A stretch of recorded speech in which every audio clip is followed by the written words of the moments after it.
At my age, with no position of responsibility, someone as incompetent as you is not needed in our company. I have prepared a termination letter. We will provide severance. Pack your things and leave immediately. The president's abusive tirade echoed through the office. Silently enduring the president's harsh words, arguing with such a person seemed futile. Understood. I'm terminated, I calmly stated. Quickly gathering my belongings, I left the office. To an outsider, I might have appeared defeated, a loser at the mercy of the president. However, I had already recognized her vulnerability. My name is Caroline. At 48 years old, most women my age are married with grown children or even becoming grandmothers. Yet I remain single. I've had my share of romantic relationships, but marriage never quite happened. Not that I lacked the desire, but with a fulfilling job and wonderful colleagues, I was content. A drastic change occurred a few months ago. The company, a family-run business, had always been led by the chairman's relatives. The chairman's son, daughter, and their spouses held executive roles, fostering a tight-knit company culture. This didn't mean non-relatives were mistreated. On the contrary, there were opportunities for advancement. The chairman's charismatic leadership kept us united, and we had no major complaints. The bond among colleagues was strong, and we worked together daily with a shared purpose. However, when the chairman passed away suddenly, his son took over as chairman, and the company faced an unexpected turn. The new president was Helena, the chairman's daughter. Previously unknown to the company, many of us were surprised by her appointment. Yet we learned she had a successful track record at a top-tier company, which somewhat justified the decision. At 38, Helena was also single, prompting speculation among colleagues about her character. Perhaps a dedicated career woman or a tough, cold executive. However, her appearance at the inauguration was surprising. She resembled more of a club hostess with revealing attire and loud accessories. Her strong perfume lingered in the air, causing many to grimace. Her speech, influenced by her appearance, felt shallow, lacking commitment and passion for the company, leaving me uneasy. However, worrying wouldn't change things. Focusing on my work, I tried to move past the inauguration's aftermath and settled into my tasks. Yet Helena's unexpected visit to our department soon after heightened tensions. Ignoring everyone else, she zeroed in on Cecil, a colleague, making an announcement. "I like you. You stood out at the ceremony earlier, Cecil." "Such a cute name," Helena said, her voice cutting through the stunned silence. "How about joining me for lunch to celebrate my appointment?" Cecil turned pale, frozen in place, as did everyone else in the room. The atmosphere was tense with disbelief at what the president was suggesting. "Don't look so surprised," Helena continued casually. "I find being invited by the president quite endearing." She reached for Cecil's arm, clearly intending to leave immediately. Cecil managed to interject, his voice strained. "Please wait. I appreciate that offer, but I have urgent work to finish this morning. Could we possibly wait until break time? It's barely past 10 a.m. Helena's expression hardened slightly. "Is your work truly that urgent? If so, someone else can handle it. Lunch with the president is a far more valuable use of your time. I'll teach you what to prioritize," she insisted, gently pushing Cecil along despite his reluctance. When they returned hours later, it was well past 2 p.m. Cecil, 38 years old, divorced for a few years and now single, was admired for his refined looks that seemed to improve with age. Many female colleagues harbored secret crushes on him, celebrating his return to the dating scene after his divorce. While Helena's fondness for Cecil might have been understandable, her behavior was unbecoming of a president. The day's events revealed more about Helena's true character than anyone expected. To make up for the morning disruption, Cecil ended up working late, a consequence of Helena's actions that benefited no one. "Cecil, I've reserved a wonderful French restaurant for us today. The one with the chef I mentioned before. We better hurry or we'll be late," Helena announced, appearing frequently and forcefully to whisk Cecil away for lengthy lunches. "Helena, I appreciate the gesture, but I really need to focus on my work right now," Cecil replied politely, attempting to maintain his composure despite the disruption. As this became a regular occurrence, Helena would often occupy the seat beside Cecil, disrupting his workflow with her chatter. Colleagues displaced by Helena struggled to complete their tasks, often resorting to overtime. Gradually, a simmering discontent grew among the staff towards Helena.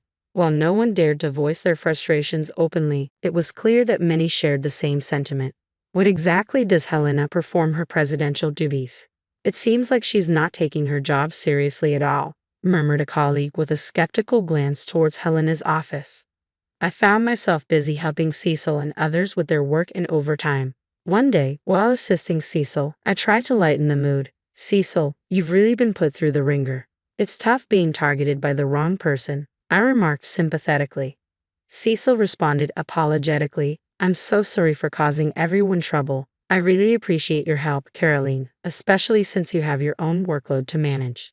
You don't need to apologize for anything. It's all because of that out-of-touch president. Honestly, what was the chairman thinking making Helena president? I joked, sticking out my tongue playfully. Cecil managed a weak smile, the first I'd seen from him in a while. I noticed that smiles had become rare in our department lately, and the weight of these days lingered heavily on my mind. Determined to break the cycle, I decided to seek advice from Carl, the chairman and Helena's father. When I first joined the company, Carl was the executive vice president, and we occasionally had chats. Now, as chairman, our interactions had ceased, but I boldly went to see him to discuss Helena's problematic behavior. Knowing it might be impertinent, I hoped he would understand the employee's struggles. Carl, a dignified man and son of the previous revered chairman, responded dismissively. I'm not here to listen to such complaints. You are to follow President Helena's lead, work for the company, and earn your salary. That's all. It's simple, he said curtly, sending me away. Disappointed and furious, I realized Carl, who had appointed Helena as president, was just another fool. The next day, Helena came again to invite Cecil to lunch, but our department was bustling with a crucial project deadline. Amidst the tense atmosphere, Helena's presence only fueled irritation, and some of my colleagues couldn't hide their annoyance. I'm sorry, Helena. I really can't leave my work today. Could you perhaps dine alone? Cecil tried to decline politely. Helena insisted, It's fine, someone else will cover for you.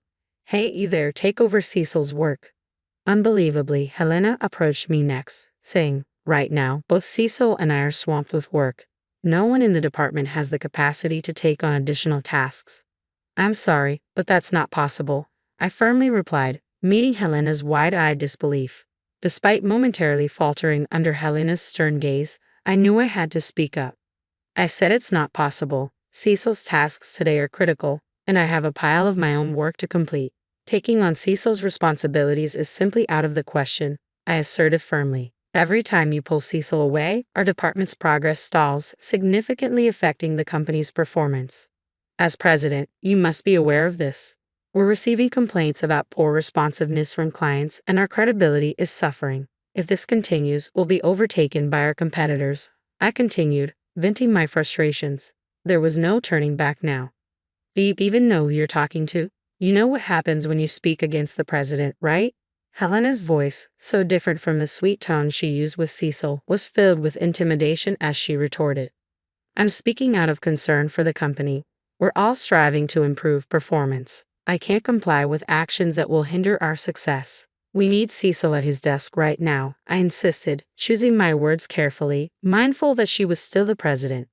Is that all you have to say? I'm shocked to find such a lowly employee among us, Helena sneered, snatching my employee badge to read my name. Caroline, huh? It figures you'd say such vulgar things. You're going to regret what you did today. With a sudden change in tone, Helena turned sweetly to Cecil, saying, Cecil, let's try again tomorrow. I'll book an Italian place. My mood's been spoiled by this silly little scene. With a fluttering wave, she left the department. Applause erupted around me as colleagues praised me, commenting on how refreshing and courageous it was to speak up. But I did feel relieved. Helena's words weighed heavily on me.